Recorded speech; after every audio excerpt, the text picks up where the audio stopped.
and we will do a little bit of refresher on generic concepts in blockchain.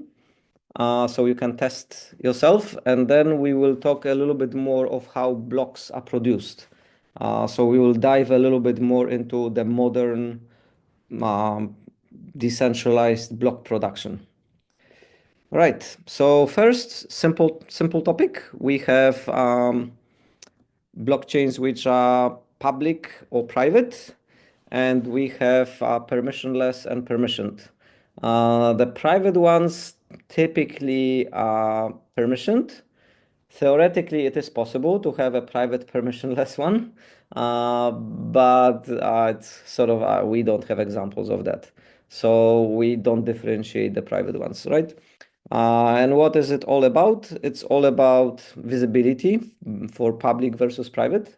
So if we have a public blockchain, it's visible by anybody, like it's publicly visible, like a public web. And then private, it's not visible publicly. So it's sort of like an intranet or kind of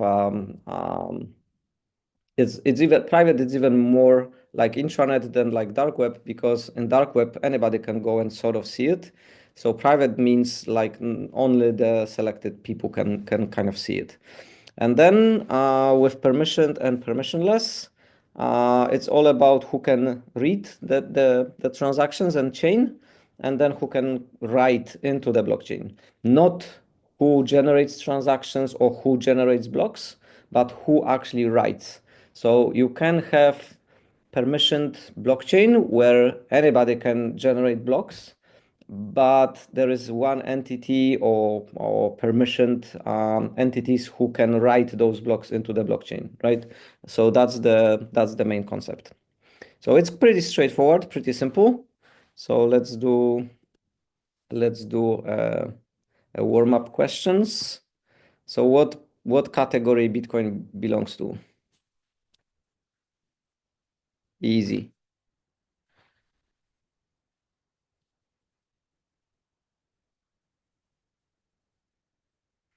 Great. Perfect. Easy question. All right. Let's move on. Uh, so how about Ethereum, Tron, Solana blockchains? What are those?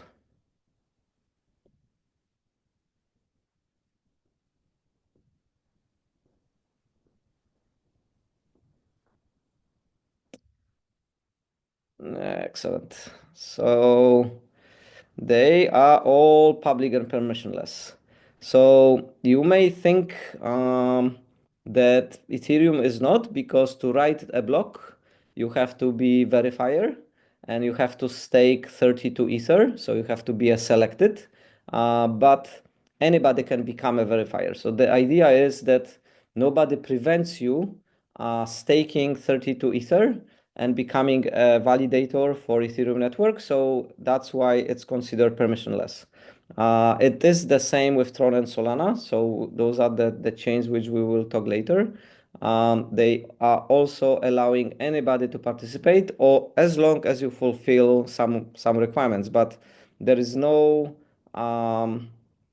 additional or like criteria which are beyond your control. So the criteria are the same for everybody, and it's like anybody who wants can participate, right?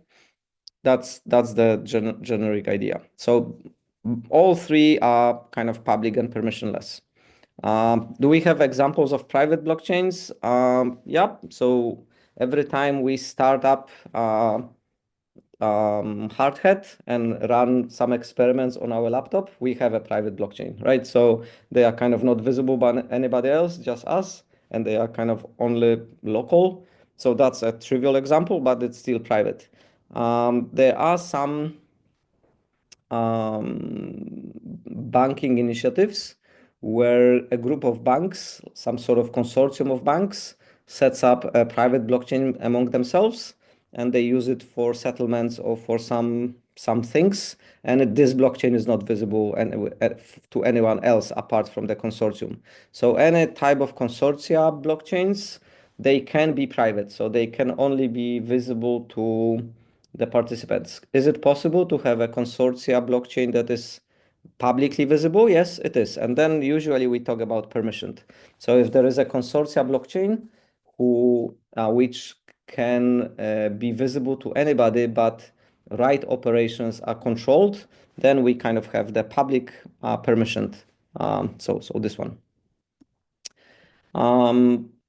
So in SSI, we have a lot of credentials which have to be stored publicly. And there are some blockchains which are public, but the right operations are controlled by the nodes through authority or through some other mechanisms, but not anybody can write to those. So in self-sovereign identity systems, often we have public permissioned blockchains. Okay, so question number 3. Technical question, can an Ethereum account be owned by 2 addresses? So we have an address, it's an Ethereum address. Can 2 people own it?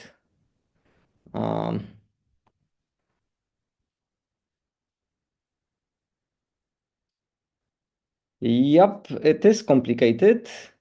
So the simplest answer is that each address is either controlled by a single private public key pair, which means a single entity controls it, or it is a smart contract. And when it is a smart contract, then it becomes a little bit complicated because the behavior of the smart contract depends on the implementation, on the logic of the smart contract, right? So it can be controlled by a single address, but it can be controlled by quora or some voting protocol or something, or maybe there are kind of operators, a list of operators, and addresses which are added to that list control it. So it depends on the logic of the smart contract. So that's why it is complicated, is correct answer. And no, because normally if you have an account or if you have a wallet, it can be controlled by a single person. So by a single private key. But yes, it's also correct because you can share this private public key, right? So if I told my wife what the private key is for a given address, then we both would be able to spend the money or control it. So kind of, yes, it is also possible under the assumption that we share the private key with somebody else, right? So it is a little bit similar to asking, is a bank account, is a personal bank account be able to be controlled by more than one person? And technically, no, but of course you can share your password and you can share even your second factor with a second person, and then a personal bank account will be controlled by 2 entities or more. But it is a little bit exceptional situation, right? But it is technically possible. So I think even though yes is not marked as a correct answer here, it should be marked as a correct answer because in special circumstances it is possible. All right. Oh, many questions today. So what does Monero transaction obscure? We didn't talk about Monero, but it's one of the privacy-oriented blockchains, and it obscures some things. And it actually obscures most of the things without the date. So both sender and receiver put into, so when you're making a payment, your address as a sender is mixed up with 15 other addresses, and a joint signature is made. So kind of a combined signature means anybody from those 16 addresses can prove that they signed it, okay? If they signed it. But because it was only you who signed it, then and your public key is part of this joint signature, you can generate it, and that signature is not mixed with the other ones, but for an external person, it's not possible to differentiate who actually signed it. So you are kind of part of the anonymity set, which on entry is 16. And the same happens on the exit. So receiver is also mixed with randomly chosen 15 other addresses. So the sender and receiver are obscured. And then for the amount, there is like a Pedersen commitment, which obscures the amount, but it's provable of what that amount is. So even though the amount is not visible, when you are making a payment, you can prove to the blockchain what that amount is. And, because, we have to make sure that no new coins are generated in the transaction. So the transaction can be verified. And you can prove that the value is what it is to fulfill the requirements that no new coins have been created. So it is obscured as well. But the date of the transaction is plainly visible. So this is typically not obscured, and it's kind of easy to see. So the privacy coins like Monero, they try to provide higher level of privacy. And in case of Monero, the sender, receiver, and amount are obscured from view. So only the real sender and the real receiver can see all the details of the transaction. For anybody from outside, the transaction is not in plain text.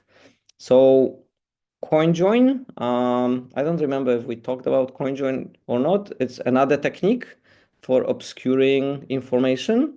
And what do you think this one obscures? It's a CoinJoin mixing. So it is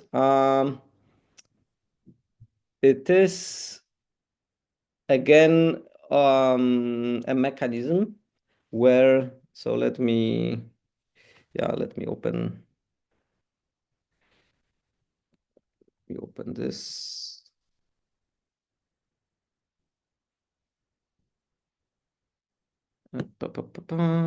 Where is my, okay.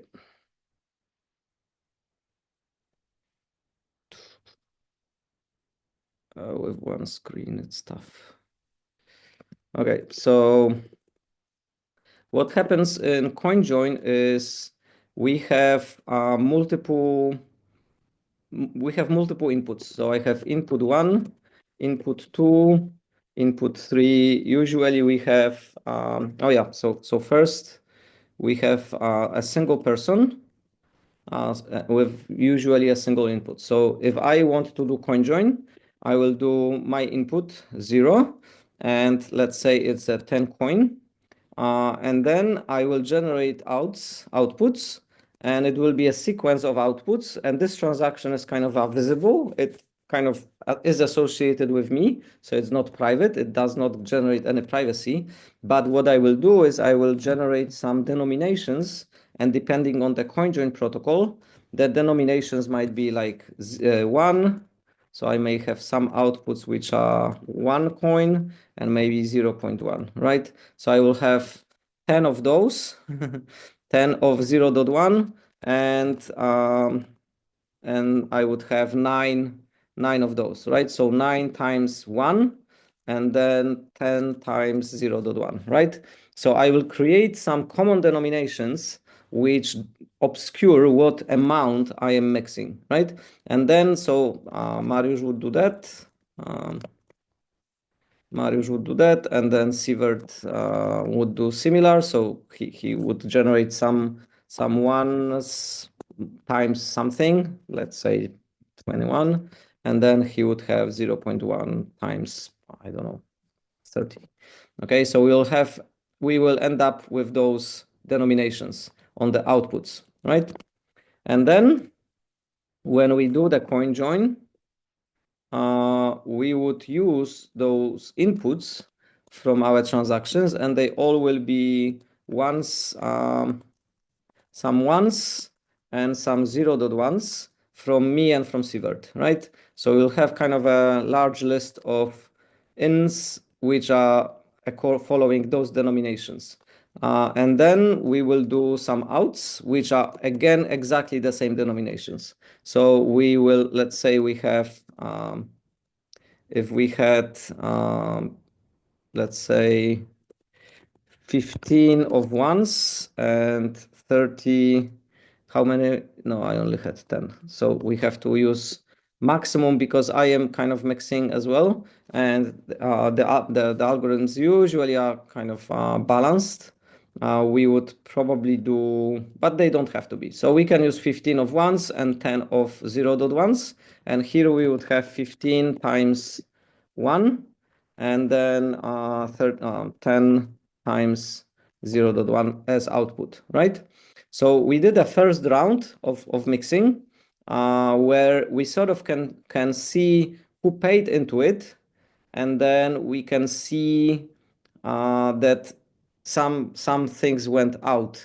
So we see how many of those came in, but we don't know who got what because those outs are the same as those. And even though there is a link between the incoming UTXOs which come in here, there is no link who got it, who got out, right? So this receiver is correct. That's a very correct answer. And in a single coin join transaction, what is obscured is the receivers, right?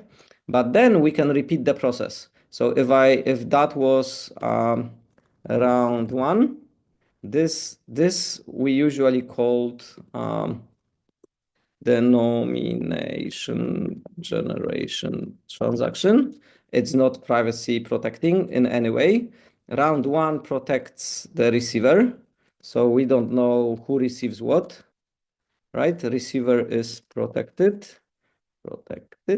But then I can do following round. If I do following round and I take some of these as inputs, and again I generate some outputs, now we have a situation where both sender and receiver are masked or protected. All right. So then in round two, we already don't know who provided inputs to that and who got the output. And then I can continue this process. So usually in the coin join of Dash, usually they do 16 rounds. But even after some of the rounds, you have obscured both receiver and sender, and also you don't know when somebody did what, because the rounds are so the same, and they do happen in time over time, but at the end of the process you have the payment transaction. So you have a payment transaction, and on the input you have some of those denominations, so you have some of those things from here in some combination, and then on the output you have a normal single UTXO as payment, and then you like, because this creates like all those rounds create a cloud of those denominations, and from this cloud at some point somebody will make a payment at one time, and then so it's, let's say payment one transaction, payment two transaction at different time, and so on, right? So then you have some payments at different times, and you don't know which one belongs to whom. So the date and time are kind of obscured as well. And then you also don't know, like the amount is visible and the time is visible for the payments. So time and amount are visible, but you don't know for whom they are, right? So they are part of the anonymity set. So they are kind of obscured. You don't know who paid whom, when, and what amount. You can see some payments and some amounts. So it's not masked in a sense of cryptographically being masked that you cannot recover it, but it's part of the anonymity set, right? So we consider coin join mixing, mixing all those. If you consider a single coin join transactions, your answer is correct. So the single coin join transaction effectively obscures only the receiver. So I think the question should be, what does CoinJoin multi-round mixing obscures, and then all of the above. If it's a single CoinJoin transaction, it's only the receiver. Excellent. So let's move on. Okay, should be easy. What is inside the wallet?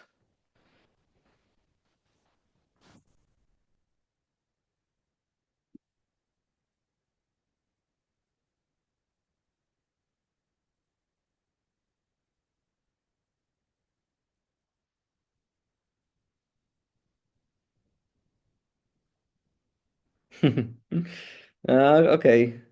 So public keys. So anyway, let's start with coins. Where do we store coins? You can use chat to say, or you just say it like on the mic. Where do we store coins? Where are coins stored? I mean, they're not physical objects. I thought they're just linked, I thought, to a public key. That was my thought Yeah, process. that's correct. So where they are stored. If And I then you said prove that the public key is yours via the private key, right? Uh, Was yes, so we have to store the public keys somewhere, but the yeah. coins are stored where? The coins themselves. So they are controlled by the public key, but where they are stored? Where is the information that this public in key? the block. Exactly, in the blockchain itself, right? So coins are stored in the blockchain. The wallet can interact with the node and interact with the blockchain and display to us how much coins do we have, but the actual coins are de facto stored in the blockchain, right? So we can have like a paper wallet or brain wallet or different wallet, and the coins are not in the wallet, the coins are in the blockchain. And that's the main point about the coins. About public keys, yes. So technically, the wallet, our brain wallet or our real physical wallet or software wallet, it has to contain our private public keys. But to be able to spend the funds, to be able to control um, the the UTXOs or the accounts, we have to generate a signature to prove that we also own the private key. So public key is not enough, because if I know your public key, I cannot spend your funds. So I also have to know your private key. And then there is a relationship between the private keys and public keys. You can you can generate the public key if you know the private key. So de facto in the wallet, we only need to store the private keys because we can derive the public key from the private keys. We cannot derive the reverse, right? So if we stored a public key, we cannot derive what is the private key for this. We have to store it this way. So, and because this is calculation, it's the derivative, we sort of say, yeah, so the wallet really stores private keys because the public ones can be generated when needed, right? And then the transactions again are stored in the blockchains. The tokens or coins are also stored in the blockchain. So at the end of the day, the only thing which is stored in the wallet are private keys. Of course, the wallet will cache some of the information. So once the wallet knows the private key, it will kind of generate or derive public keys and store them, so it doesn't need to do this calculation over and over again. And it will also cache some information about the tokens, but this information is from the blockchain, and the wallet may periodically validate that this information that it caches is the same as in the blockchain, right? Okay, I, so I let's, think oh, yeah, yeah, I'll do the question first, I guess. If okay, you no, I think part of the misunderstanding I had was that if you wanted to transfer fund from one person to another, the thing you would need is their public key, right? You need to know the public key. If I wanted to transfer to your wallet, right, correct, I need to know your public key. So that's correct. what I thought was public key, right? Because if I want to transfer your wallet, I need to know your public key. Thus, I your see, wallet yes. has the public key. That is correct. So again, out of yeah, so this is a valid point. So for this reason, that public key answer might be considered correct because for convenience, when making payments, you sort of need to know what is the public key of the recipient. That's 100% correct. But usually, I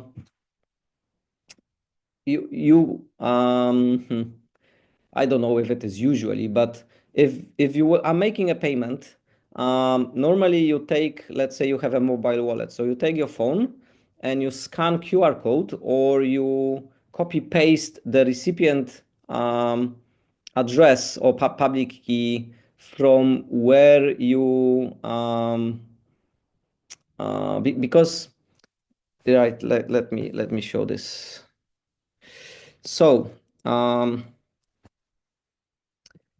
it again, it's kind of what is derived from what and what is really being stored and what is being cached, right? So let's do this. Address, you need it to make payment. Okay, but public key, the relationship between public key and address is that public key provides a mechanism to derive. You can derive the address, but from the address, we cannot derive a public key. And this is because an address is effectively a hash of public key, right? So to make a payment to somebody, you don't really know their public key, you know their address. And the address encodes if it is pay to public key hash encodes, so pay to public key hash type of address, it encodes the public key which is hashed. So if you want to send some funds to somebody, you have to scan the address or type the address. So copy and paste. So if they send you their address via Discord, you can copy and paste it and send it, right? And then that address is part of the transaction, and the transaction is cached in your wallet, but the transaction happens and is recorded in the blockchain. So your wallet again is just stores a copy of that transaction because if the wallet stores your private keys, it can derive your public keys. Then from public keys, it can derive from public keys, it can derive addresses. And then once it derives the addresses, it can look up from blockchain everything else, including amounts of coins, right? Or transactions which this address was involved in, or out and inflowing money, right? And then also if it knows the transactions, it knows the recipients.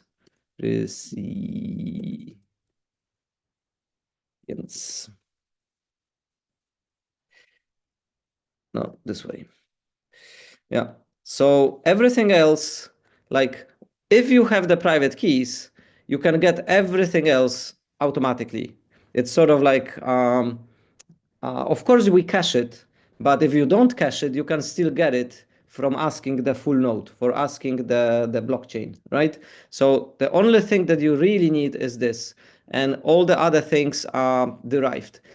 If you want to make a payment and you want to have your address book or contact list, then it kind of would make sense to also store addresses of friends or destinations, right? Destinations.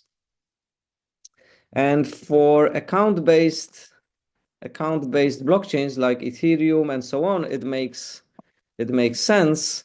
But for UTXO type blockchains like Bitcoin, it is actually frowned upon because you should not reuse the address. So once the payment is made, that address should never be reused again for making another payment. Of course, it's not true. Like certain services and even private people reuse the address, and it's sort of multiple times, multiple UTXOs are done for the same address. But it's usually not done this way, which means it would normally be like your address book will kind of make no sense for Bitcoin. You make a payment to somebody, and then in the transaction you say, okay, I paid Thomas in this transaction, so Thomas is associated with this destination address.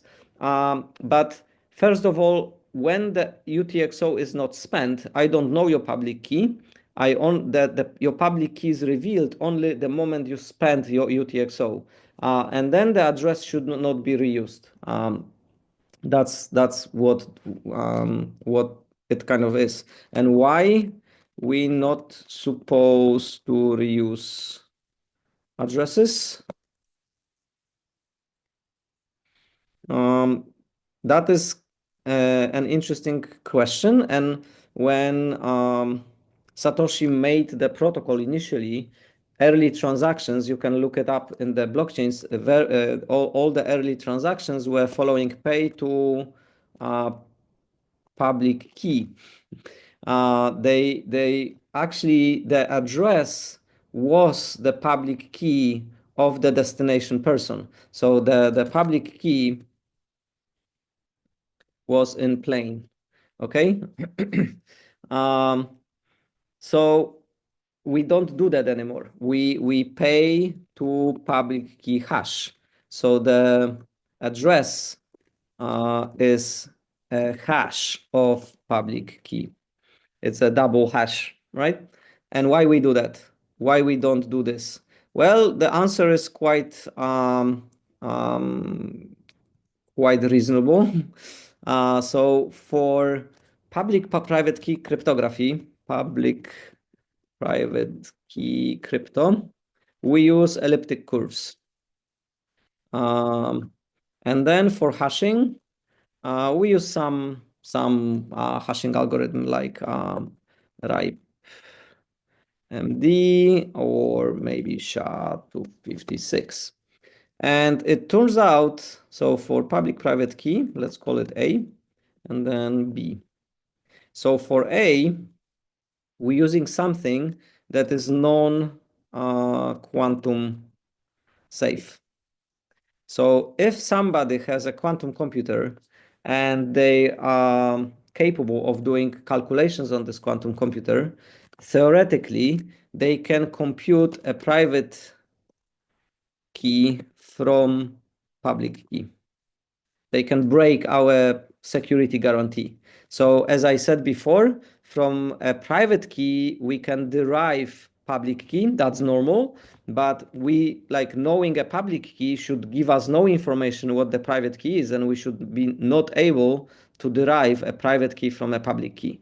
But theoretically, if someone has a quantum computer, they can do that, which means they can steal our funds because they can just look up an address, like if the public key is in plain, and say, oh yeah, let's crack it. Let's get the private key for it, and then let's spend that UTXO, right?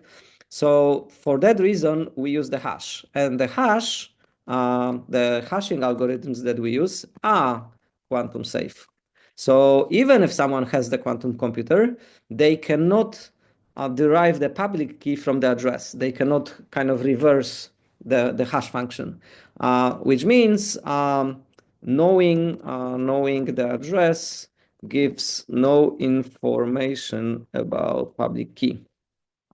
So even though the elliptic curves are not quantum safe, the system is quantum safe because of those big hashing functions, as long as you don't reuse your address.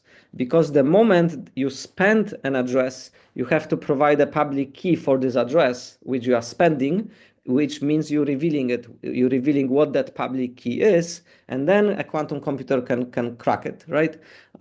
So you should not reuse addresses, at least in Bitcoin or in UTXO chains, which means the utility of your address book is a little bit problematic, because for every transaction, I need a new address for Thomas, right? So if in my address book, I have Thomas, and I need to make a payment to you, I have to ask you, okay, what is your new address? Like every time I'm making a payment, I'm asking, okay, what is your address? So you show me a QR code, or you send me via Discord, or somehow you have to give me a new address every time, and then I can add it to my address book, right? But by default, yeah, it's a little bit problematic. And as I said, once you make the payment, you can annotate the transaction with, let's say, Thomas. And then I know that this transaction was for Thomas, and this address and this public key, once you spend it, is for Thomas. So this information is kind of there. So those annotations, yes, those annotations are not stored in the blockchain, right? So yes, we would need to store them in the wallet. And yes, if you want to have address book, you have to store it in the wallet. So you partially correct, right? And especially for the account-based chains, it makes perfect sense to say, yeah, this is Thomas Ethereum account, because I will be making multiple payments to the same address, right? A question or follow-up for that. Yep. But it's when you send the money, right? It's the sender who needs to get a new address in Bitcoin, or Correct. Yes, correct. and say you have 2 Bitcoins, and you send 1 Bitcoin to person A, or I send 1 Bitcoin to you, Marius. What do I do with the Bitcoin remaining? Do I just send it to another key that I own, so that's exactly what happened. Okay. Yes. Yeah. So you have one UTXO, let's say with 2 coins locked in, right? And then you want to make a transaction. So let's call it UTXO1. And then this transaction on the input will take UTXO1 and then make 2 outputs. One output will be to Marius. So there will be like a UTXO2 to Marius. And this one will, let's say, is 1 coin. And then there is 1 coin left, because UTXO1 contains 2 coins. We have to do something with the second coin. If we do nothing, the second coin is paid to the miner as fee, right? So we don't want that. We don't want to give them 1 coin. We want to give them a little bit. So let's say it's 2.002. So the 002 will be our fee. And now we're spending 2 coins. So 1 coin goes to this UTXO. And this is the address of Mariusz. And this one, the second one, UTXO3, is your new address from stored in your wallet, right? So you basically, in your wallet, you have multiple public-private key pairs, and one of them has not been used yet, and that's where the second coin will go, right? So this is the extra coin which you have. So a transaction will have, on the input side, it will have the one that you are spending, and on the output side, it will have 2 outputs, right? So this is the input side, and this is the output side, and this will be we call it change. So this output is the payment to somebody, and this output is the change which goes back to your own wallet. But this is a new address. Sometimes you will see that people reuse that address. So the payment goes to somebody, and the change goes back to the same address which was used as an input. That violates those principles and kind of is not quantum safe, right? But the recommendation is that you generate a new address, and then you reuse it for spending the remaining of your UTXO. And this UTXO is always finished. Like we always spend all the money from the UTXO, and it's not like then because UTXO stands for unspent transaction output, right? And once you use it as an input, then it becomes spent transaction output. It becomes STXO. And then spent transactions are spent, like there is no money in them. So then this output is like gone, is already spent. And when this happens, somebody revealed what the public key of that address was, or if it was a script, what that script was. Because originally that UTXO is a hash of something. It's a hash of public key, like in this case, or another popular payment method is pay to script hash. And then it is a hash of a Bitcoin script or like a program which does some logic. It kind of decides when this can be unlocked. So it can be like some keyword, or it can be some, yeah, like the plain text for some hash or something. Like you kind of decide, like you can use the Bitcoin script logic to write like a little smart contract deciding when it is unlocked and what happens to the money, like who can spend the money, right? Any other questions? Does it explain what happens to the output? Yeah, I'm satisfied. Perfect. All right, so let's continue. Uh, 7, we're not doing too great.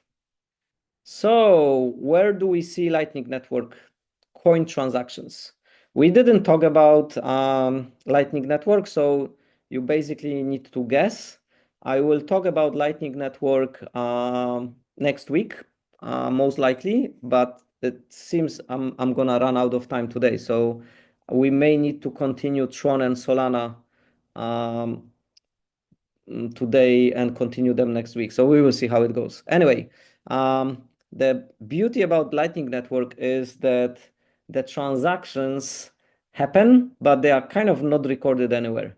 They flow through the network, they are advertised, but they are not persistent in a sense that you don't really need to make them persistent. So it's a little bit like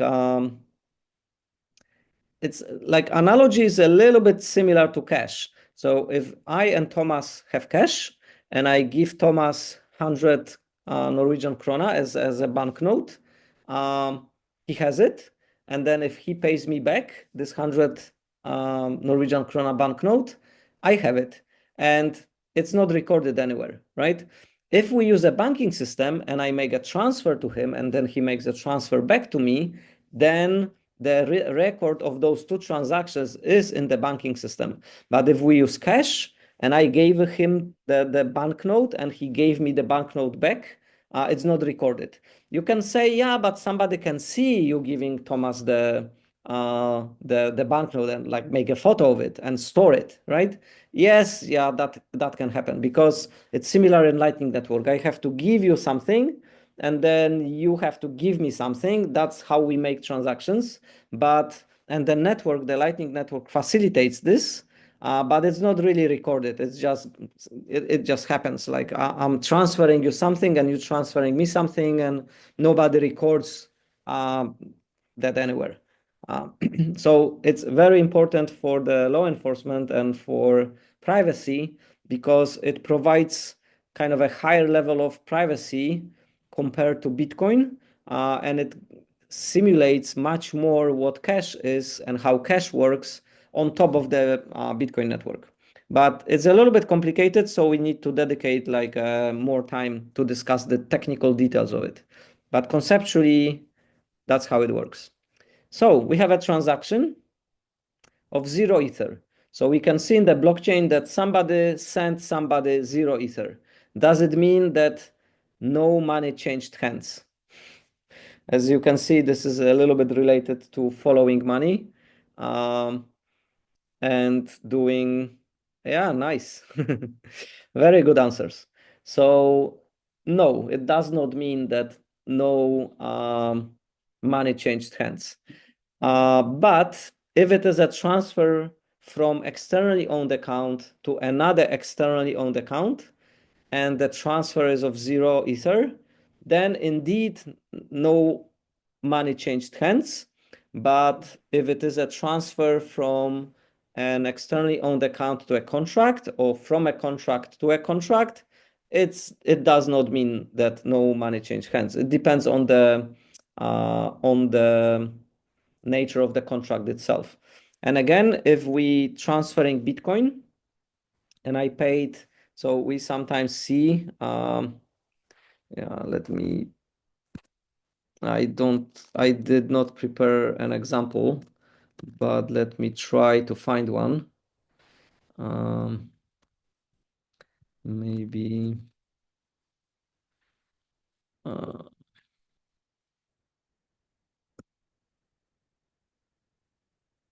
let's see if I can find, nope. Yeah, I just tell you, I can send you the transactions later in Discord. I just tell you kind of how it looks like. So it usually looks like there is an input address, and on the output there is a fee. Of course, there is like a destination, which is really small amount. It's like dust. So it's like smaller than the fees for the transaction. And then there is a second output. So second output is change, and this change goes back to the same address. So it kind of goes back to here. So there is a transaction like this, which sends almost 0 to somebody, and then the change, all the amount, almost all the amount goes back to here.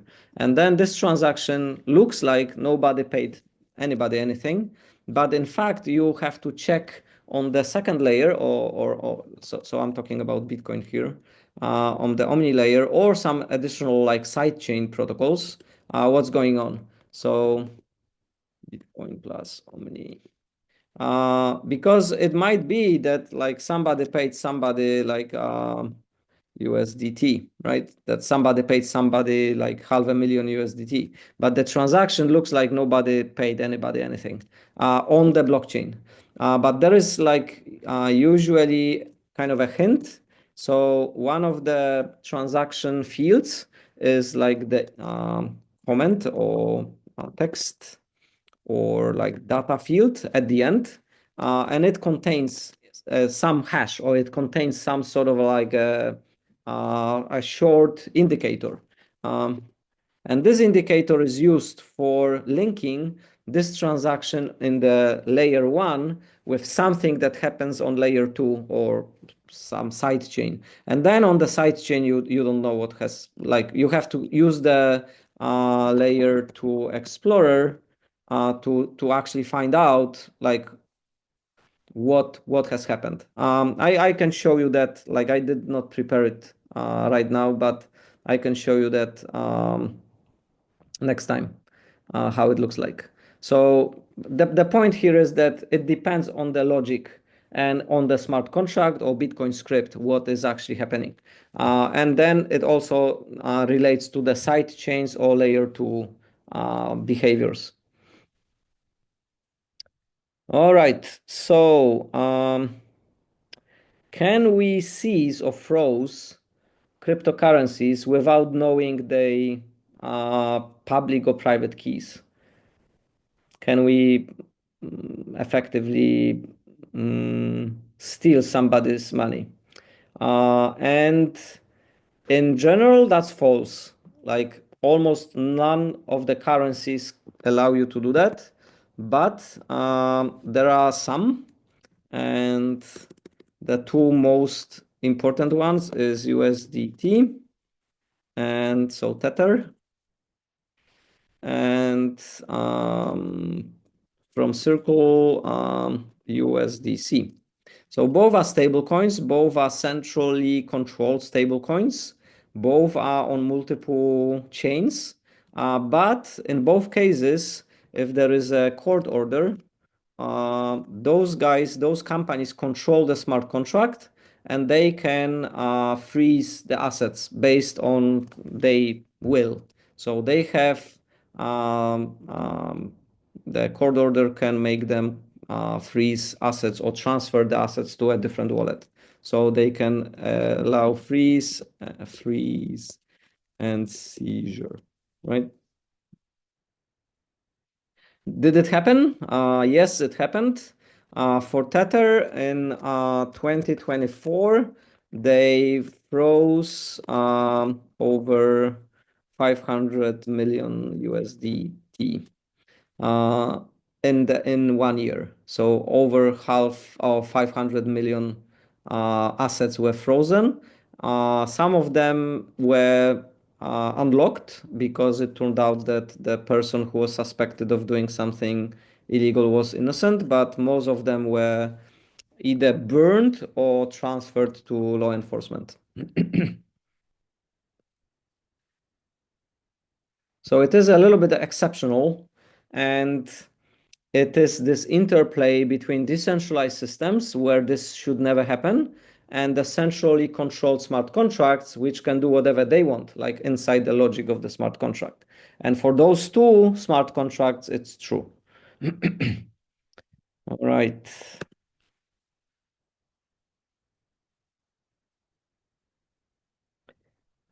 So Dash can have transactions with no fees. We didn't talk a lot about Dash. We talked a little bit about CoinJoin, and it relates to the CoinJoin. So, is it possible that Dash can have transactions with no fees? Yes, it is possible. And my question is why? Why do you think Dash allows transactions with no fees? I don't know. It was a guess. Yeah, Thomas? If it's centralized owned, then they can have their computers do the transactions for free. That's what I'm thinking. Yeah, so that's a good guess. So there are blockchains where some of the transaction costs are prepaid by someone, right? Someone else. So we will see that in Tron. And yeah, there are other examples, like even in Ethereum, you can prepay some of the fees of transactions on behalf of somebody else. And then for the user making that particular transaction, it's free. So that's kind of a known mechanism. But in Dash, it relates to, if we go back to the oh yeah, I deleted the CoinJoin. Anyway, so in Dash, it relates to the privacy guarantees. So if I have Mariusz and if I have Thomas and Sievert, and we all want to mix coins and we all want to do kind of anonymity enhancing process, and I have, let's say, 10 coins to do it.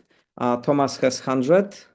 And then Sievert, maybe, I don't know, Sievert, you might be the richest one. So you have 150, and we involve fees. If we involve fees, then I will be paying the smallest fees. Thomas will be paying kind of a medium, and then Sievert will be paying the highest fees. And the information about the fees will leak information for whom a certain transaction is, right? So in Dash, to enhance the privacy, they decided that the fees are paid in the first denomination transaction where it is actually not privacy protecting.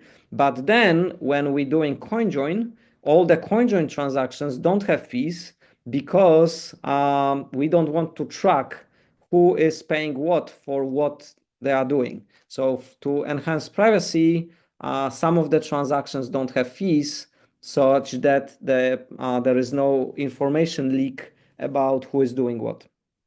So it's for the security properties. All right, so we have a short break. Enjoy the view. Move ourselves a little bit above the earth and do some paragliding. So then I had a question where it is, but we're gonna skip it. All right, so then we move to the mempool.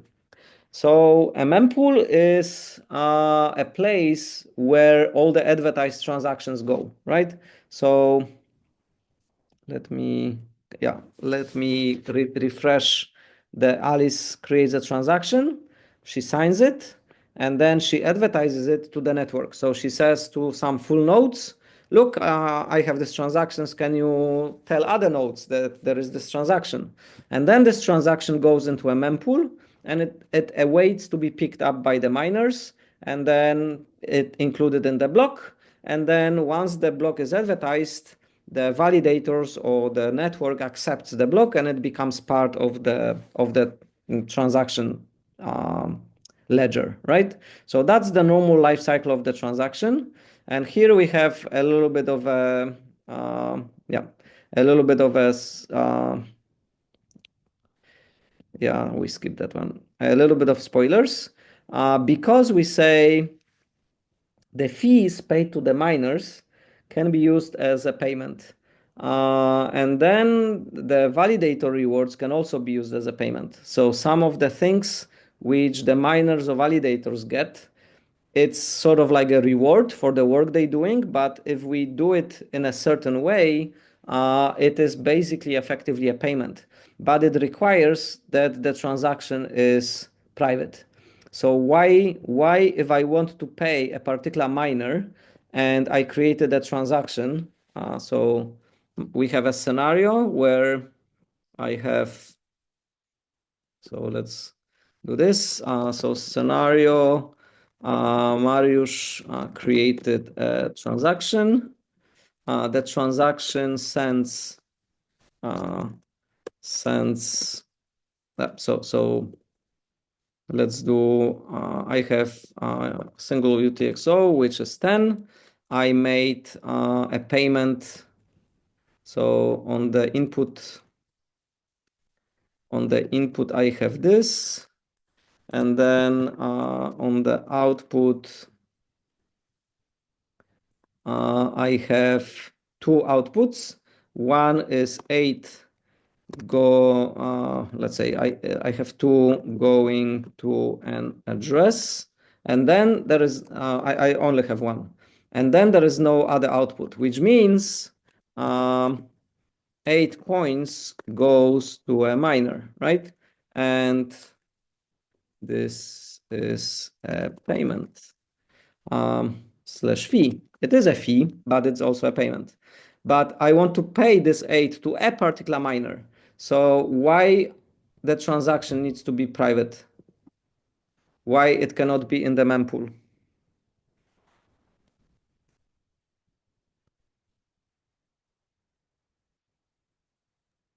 The mempool probably divides between different miners. Exactly. The mining process is very probabilistic.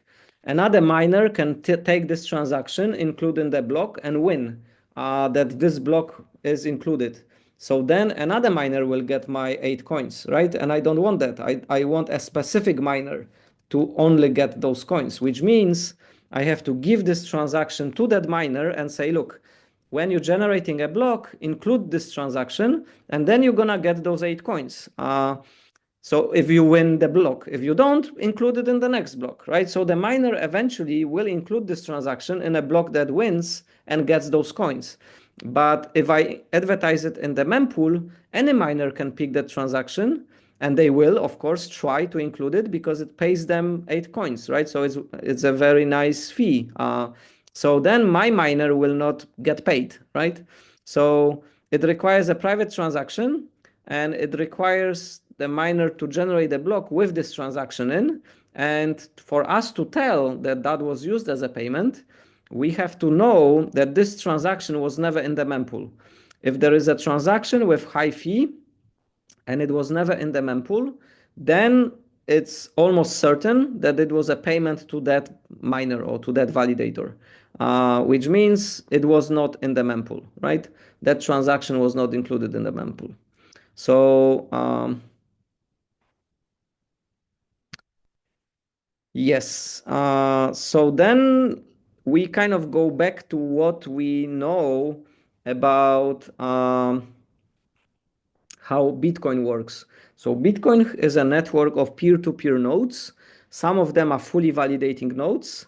And then we have those SPV nodes, which don't contain all the information. They only contain the information needed for a particular subset of addresses, right? So if I have a wallet, again, so if I right, so full node stores everything, entire blockchain. But if I have a node, if I have a wallet, and in the wallet I have two keys, and those keys generate two addresses, right? So I de facto have two addresses. I have to ask, okay, I want information about where those two addresses were used, and I only need to track all the money which those two addresses are involved in, and some of those will lead to UTXOs that these two addresses control, right? And those are my coins, effectively. How many those UTXs exist? If I have two addresses, how many possible UTXOs are controlled by two addresses?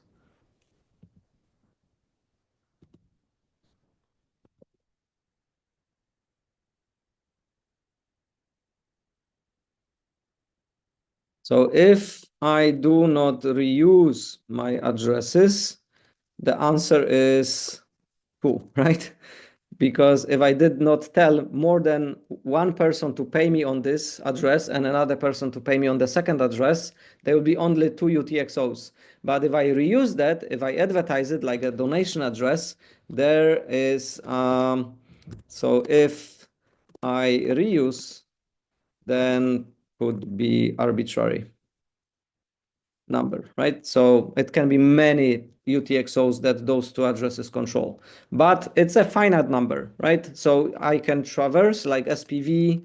SPV can traverse the blockchain and can give me like a subgraph which involves my two addresses. And SPV only needs to know about that subgraph. It doesn't need to know about all the other transactions and all the other addresses because it's completely irrelevant. It's only about the subgraph which relates to those two, right? So that's what SPV nodes provide. They provide a partial graph view to the wallets which need information, but they don't need to store everything. Where SPV wallets get that information from? From the full nodes. So SPV nodes will talk to full nodes and extract what is needed and only store that part of the information, right? And then we have mining nodes. So those are they produce they produce blocks. And because individual node is not enough, they usually have they spawn, usually a mining node will spawn like a process and like a mining farm, and there will be multiple workers providing blocks for that mining node. And the mining nodes are also full nodes, and they participate in the validation. And they advertise the new blocks. So you don't want a single block, a single node to advertise your blocks. You want multiple ones to advertise the same block. So you propagate your information as quick as possible, and you become the next node block. You become the next block in the blockchain, right? So this is how it works, and it's relatively straightforward, and we already talked about it. This is the life cycle of a transaction, which is also pretty straightforward. So now some control questions. They should be straightforward. So can mempool contain transactions that are never included in the blockchain?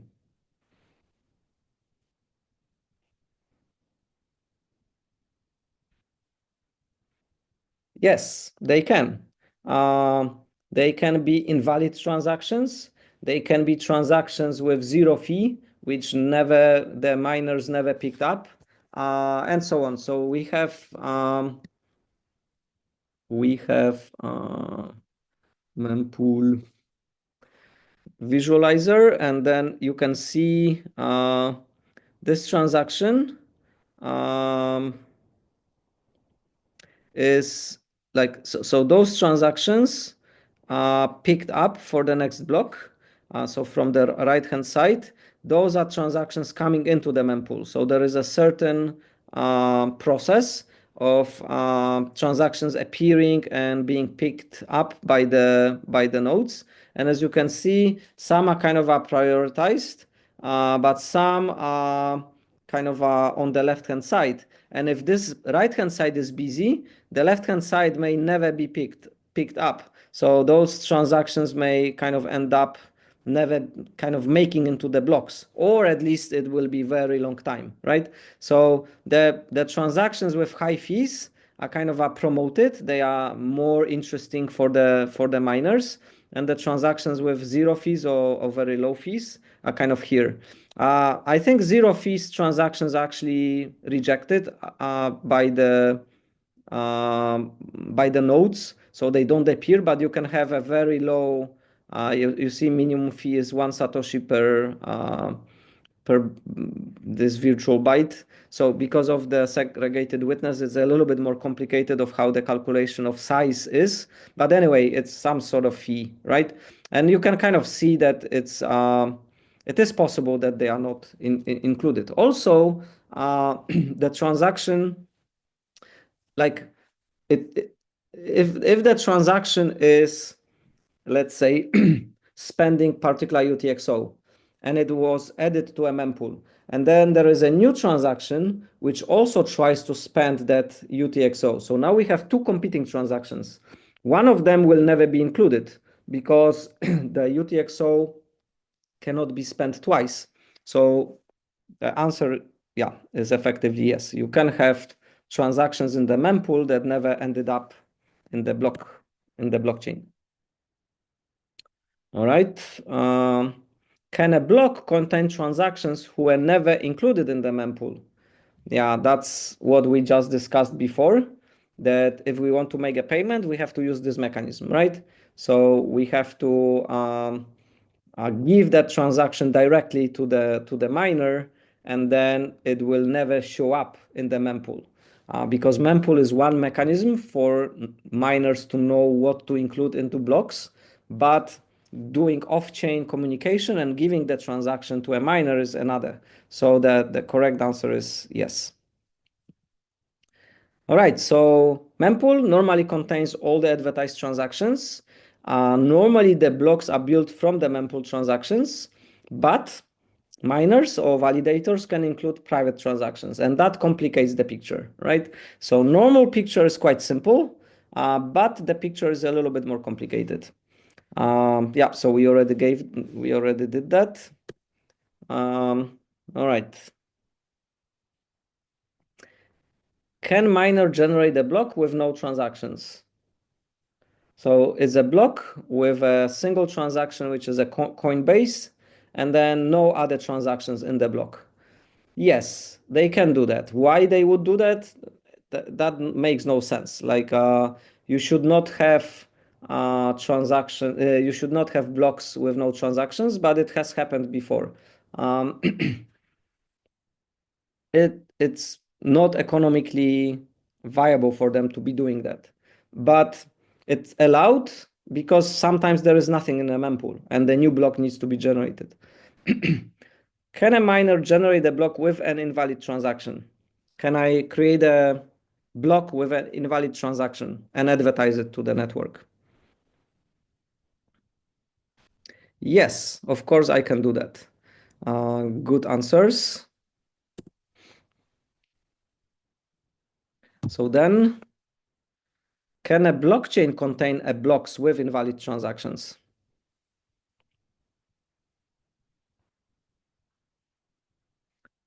That's the main point of the blockchain, that is not possible. Or exactly. So simple answers.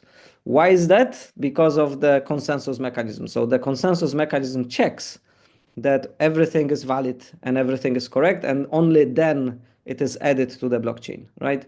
The miners can do whatever they want. I can do whatever I want. I can generate invalid transactions. I can generate double spend transactions and so on. But the blockchain does not contain invalid transactions and does not contain blocks with invalid transactions. So then we already discussed that, which leads to dark pools. So dark pools are kind of a mempool, which is not visible to anybody. It's sort of like a private mempool. Okay, you could think it's a kind of a new concept, but it's not. It's basically concept derived from the normal financial systems. It's called over-the-counter transactions, so they are not visible to publicly. It's used by large institutional investors a lot.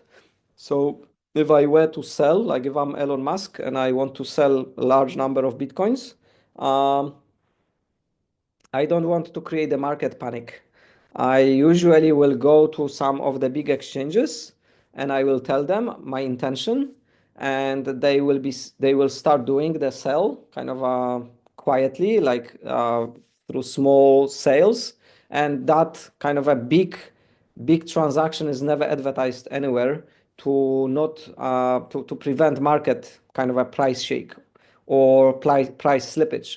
Because the moment I issue that transaction, there is a market panic, everybody starts selling, and the price for which I am selling is suddenly lower than if there is no panic. So if I'm selling and there is no panic, it's only me selling, and then the price, of course, the price will drop, but will not drop dramatically. But if it's multiple people selling, then the price will drop or even crash, and I don't want that.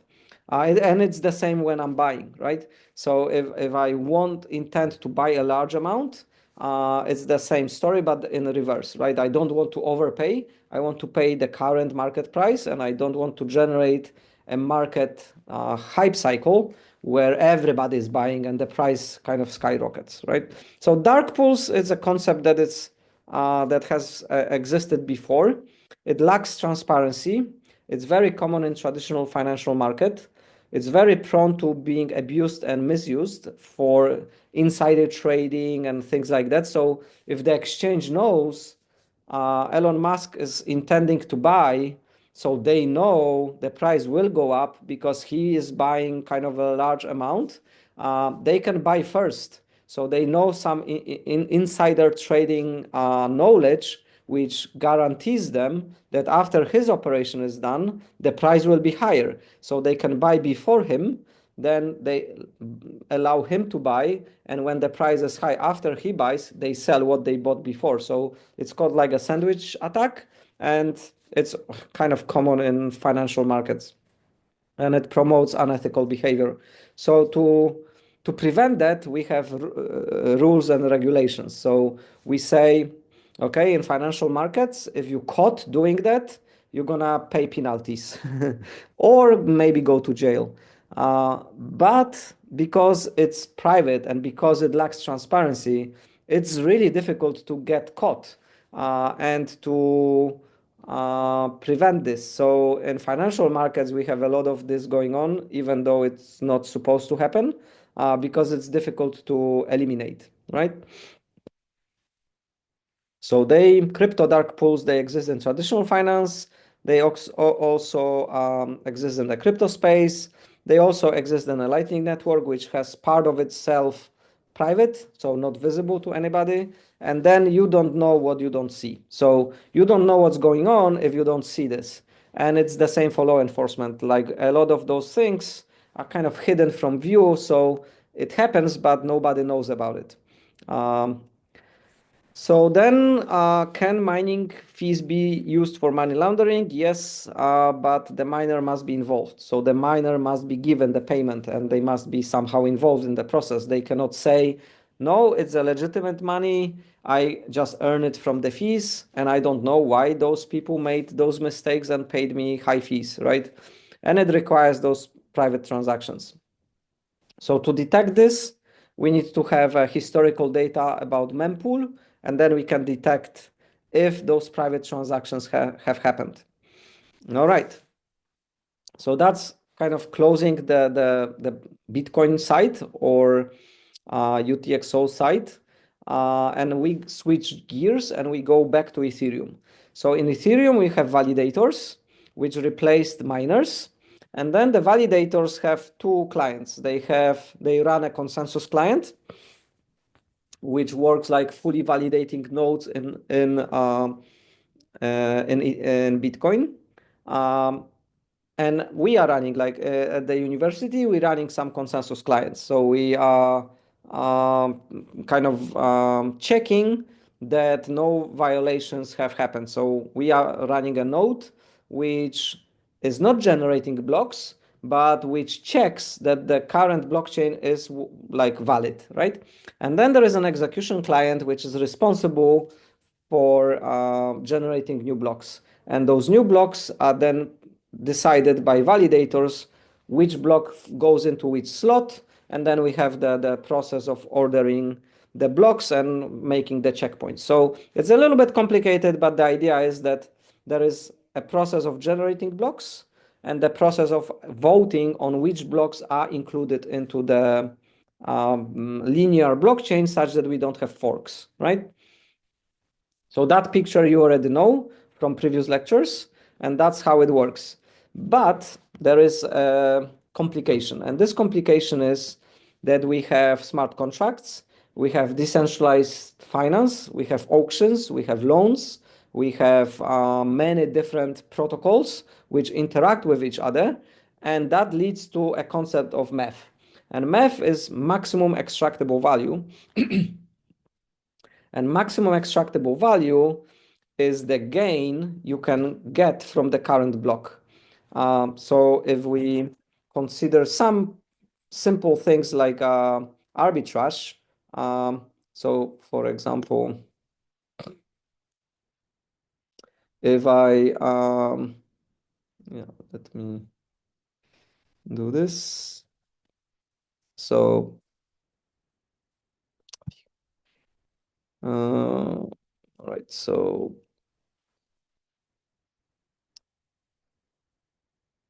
I have a block.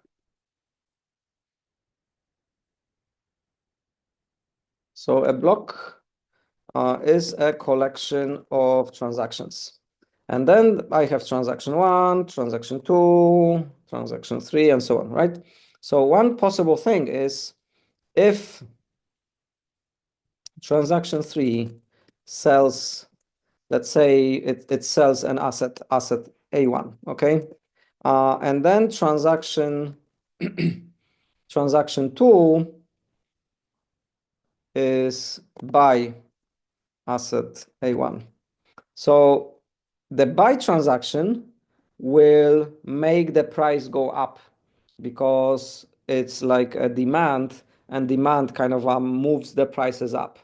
The sell or short transaction will move the price down, right? So those two people, so person A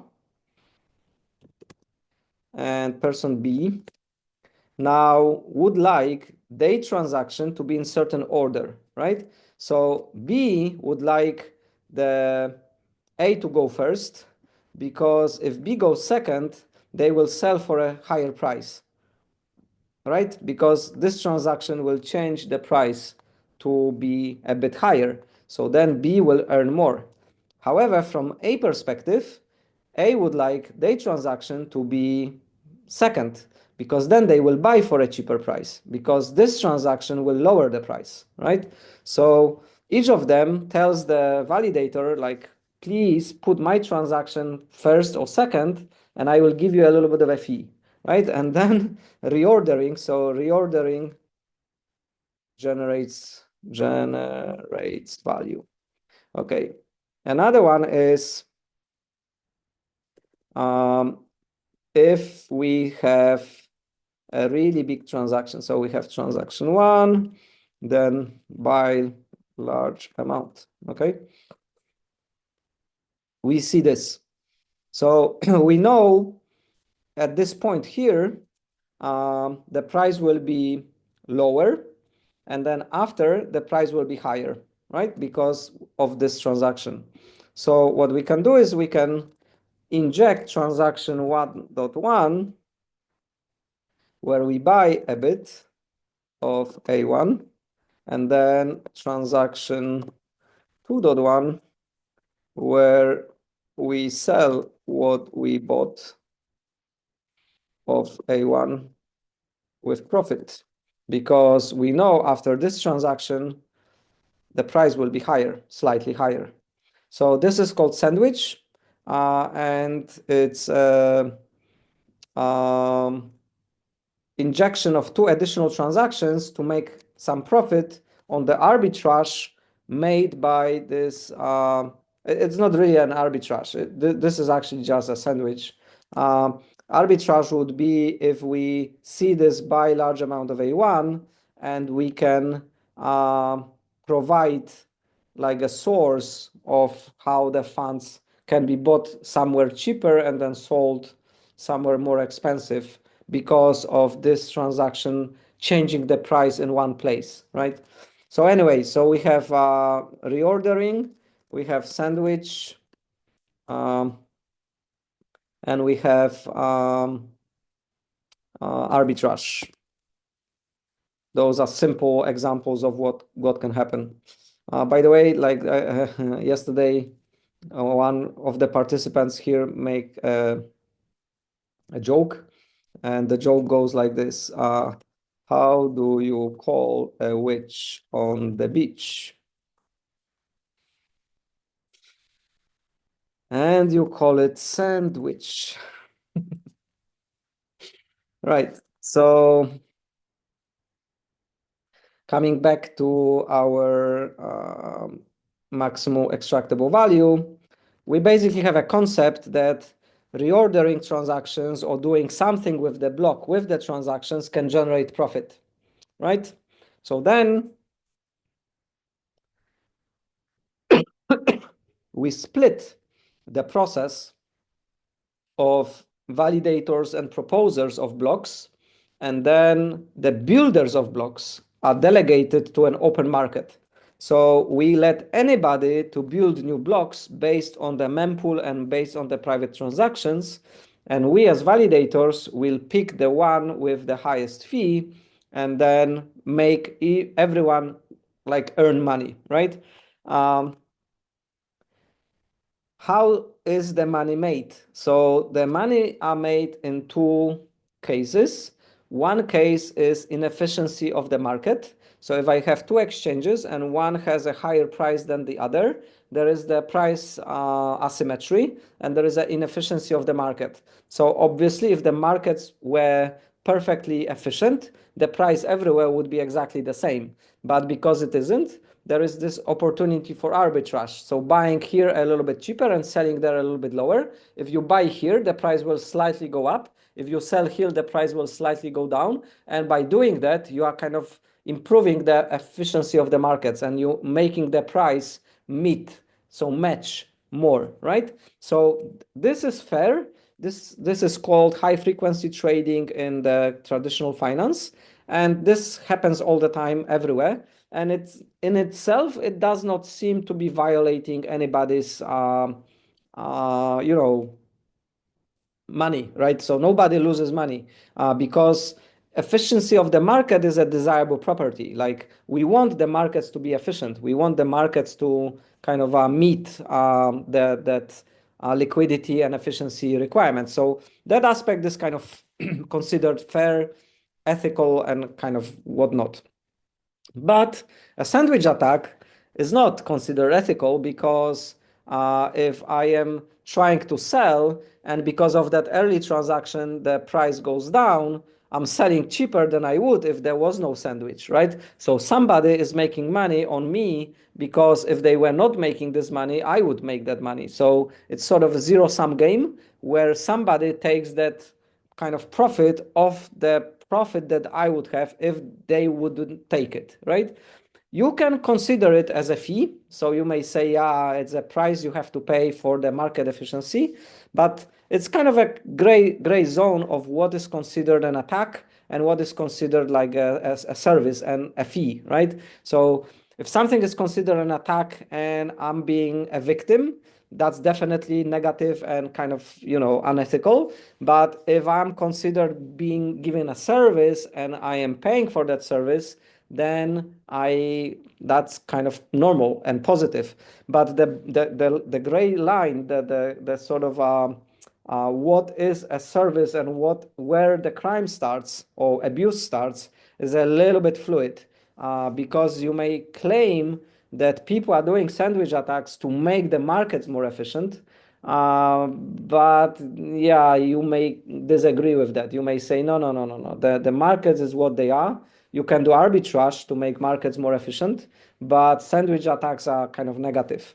And reordering transactions, making one person lose on behalf of another, again, it's like, how ethical is that? Like, should it be dictated by fees? Who pays more? Should you let markets decide like how that happens, or should that be random? Or should that be arbitrary? Like the first should go first and second should go second. So there are some blockchains, Solana, which we will discuss later, which tries to make the ordering of transactions actually decided by the network itself, not by this type of activities. And the history of what has happened is kind of agreed by the whole network. So the whole network decides this transaction was first, so this transaction goes first. This transaction was second, so this transaction goes second. You cannot reorder it. Like, it is what it is, right? So it kind of leads to some interesting discussions, ethical discussions, and efficiency discussions on the markets and how financial systems should work. But on the technology level, that has been democratized. And then we basically have an open market. So an open market where anybody can build blocks and compete, how much money can be extracted and how much money can be paid to the validators, and then proposers are basically select on the fee which they pay to the validator. So they say, okay, I can do from this block, I can do 0.5 of the coin, and I'm paying you 0.4, and I'm taking 0.1. Pick me, pick me, pick me, right? So the original picture that we had was we had the network and the mempool.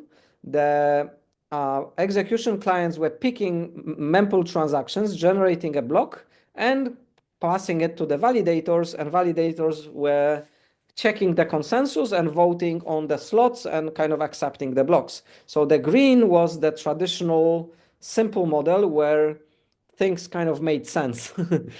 And now the model is a little bit more complicated because these guys don't produce blocks. They say, okay, anybody can produce a block, anybody can write a builder. Because it happens so fast, it has to be a piece of software, it has to be a bot, right? So the builders, using the private transactions and using the mempool transactions, generate blocks, use the relay mechanisms for relaying them to the validators, and then the validators pick the one which makes the most money and pays them the most fee, and that block is being included, right? And we know how it works. We know this is happening. We know this is driven by economical incentives, and it's quite an interesting marketplace to participate in, right? You write bots, you kind of use AI, and you use whatever you need. If you are a programmer, of course, it's like a programming, game where you're trying to extract maximum value out of the block, and then you are hoping to be picked. And to be picked, you have to kind of decide how much fee you want to pay to the validator. If you are too greedy and pay them not enough, you are not gonna be paid. And then if you're not greedy, then you're gonna be paid, picked and paid.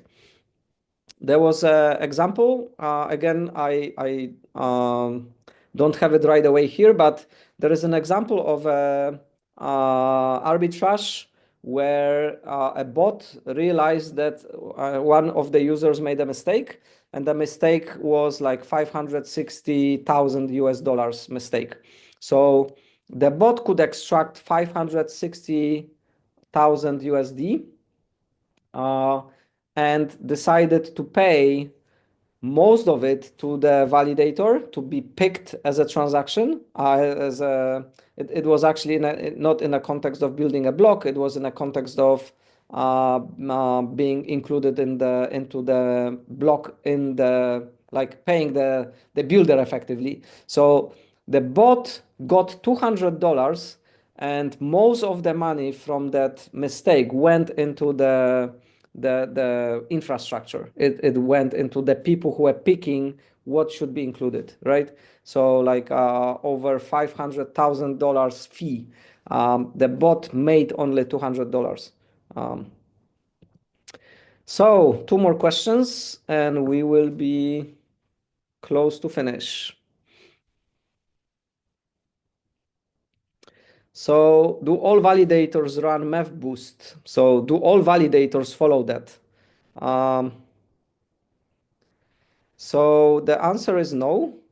And it's, but okay, so the last question.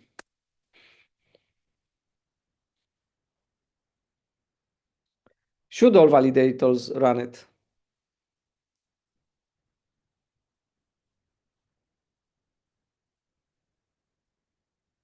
Yes, that's right. So there are two reasons why they should all run it. One reason is that then the system is economically driven, open, and there is nothing hidden going on because the blocks are kind of assembled in a predictable way, and we know it's economically motivated. So we know there is no censorship. We know there is no abuse in a form of I don't know, jurisdictional abuse or whatever censorship you can imagine, that it is like open, like it's an open market, open system, and it's predictable, right? So that's one reason. The other reason is that we can fine tune and eliminate some sort of unethical behavior by analyzing what is going on. And everything that is going on is sort of done in an open market fashion. But if you are not doing it, then how are you generating the blocks? What motivates you? Why are you including those transactions in this order or not? And this is not visible, like we don't know. And then it may lead to a long-term attacks or long-term abuse, for example, by filtering some transactions, or I don't know, like you cannot imagine what it can possibly be misused for. So that's why the validators are encouraged to run it, and they are encouraged economically, of course. So there is an economic incentives for all of them to run it because they are basically earning more money on the fees on supporting the infrastructure, right? So it's kind of a complicated. So we do have Ethereum dark pools. So those are validators. They run their own MEV boosts. They don't do it in like public. They do it in private. We don't know exactly how they work, and they say, yeah, we do it to combat the bots. We kind of make your transaction not to be sandwiched or not to be manipulated by the MEV bots, which try to do the work for you.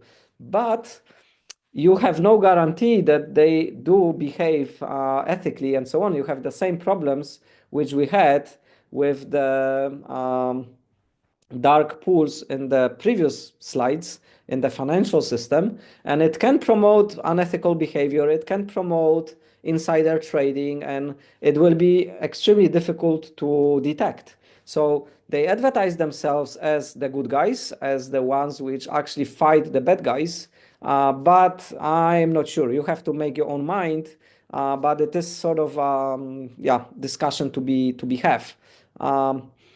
It is possible that they do offer better price guarantees if they do what they say they do, right? But if they use the information to do insider trading, you will be subjected to sandwich attack from them, right? Can you detect sandwich attacks? Yeah, usually you can. So usually you can audit what has happened and see if they are doing something fishy. But again, it's like, as we discussed, it has a lot of problems. Like doing something in a non-transparent way leads to abuse and misuse and leads to problems. So the dark pools or the kind of a private arrangements, they're a little bit slippery slope that can lead to problems effectively, right? All right, so we had two of you guys, one doing a little bit better than the other, but It's not huge difference. Okay, there is a bit of a difference. Congratulations. It's obviously it does not matter. What matters is that we went over the topics and we dived into how modern mining works and how it is different to the kind of a naive model with all those only green parts, and it kind of exposed you to this additional complexity of the block creation. As I said, in some blockchains, they kind of the math is a problematic or contentious issue for all blockchains, but in Ethereum particularly because of the way it is kind of organized. So unfortunately or fortunately, it's almost 10 and we ran out of time. So I have the Tron and Solana blockchains discussion left for the next week. And I will, let me take some notes here. So I want to show you, what was that I wanted to show you? Omni-layer transactions. So no money changing hands, not true. Arbitrage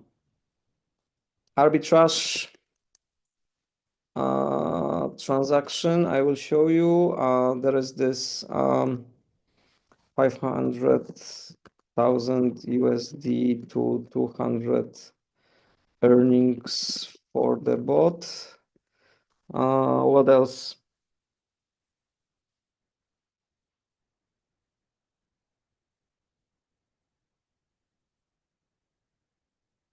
Yeah. So I can show you already the one.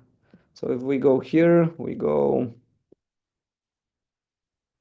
block chair.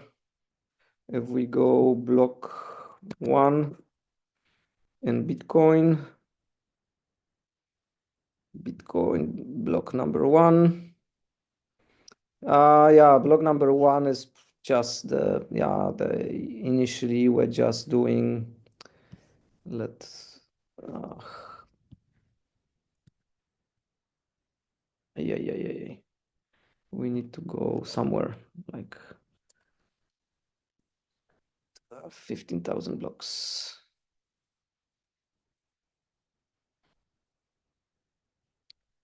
Okay, let's see. We have Coinbase. Yeah, so the problem is that initially, so go 50,000. Initially, they were just mining, and there was just yeah. Those are examples of blocks with only one Coinbase transaction and nothing else. Those are kind of, so we have a block, and the block has one transaction, and that one transaction is the Coinbase transaction, which gives the miner the reward, right? And there is nothing else in the block. So those are examples of blocks which are kind of not interesting. What I'm looking for, I don't know, 450,000? Too much, maybe?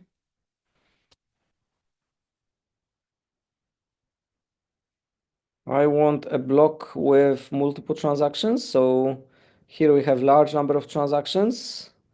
So we went too far.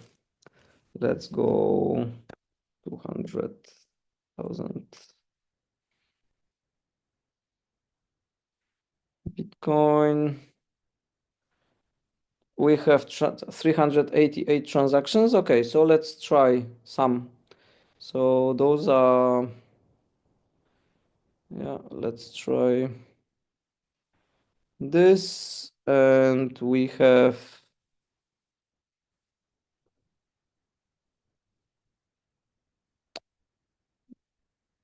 those look like pay to public key hash.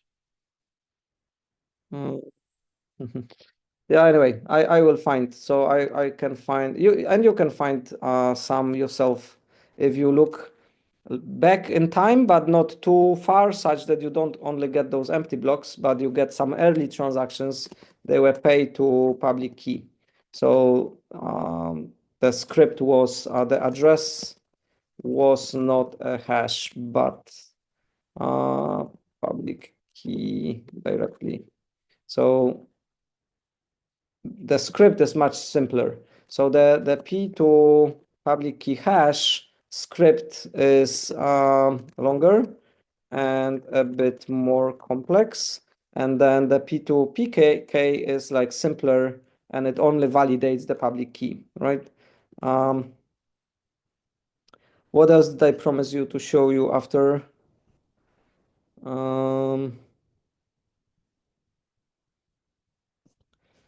Okay, I can also show you join transactions and dash wasabi.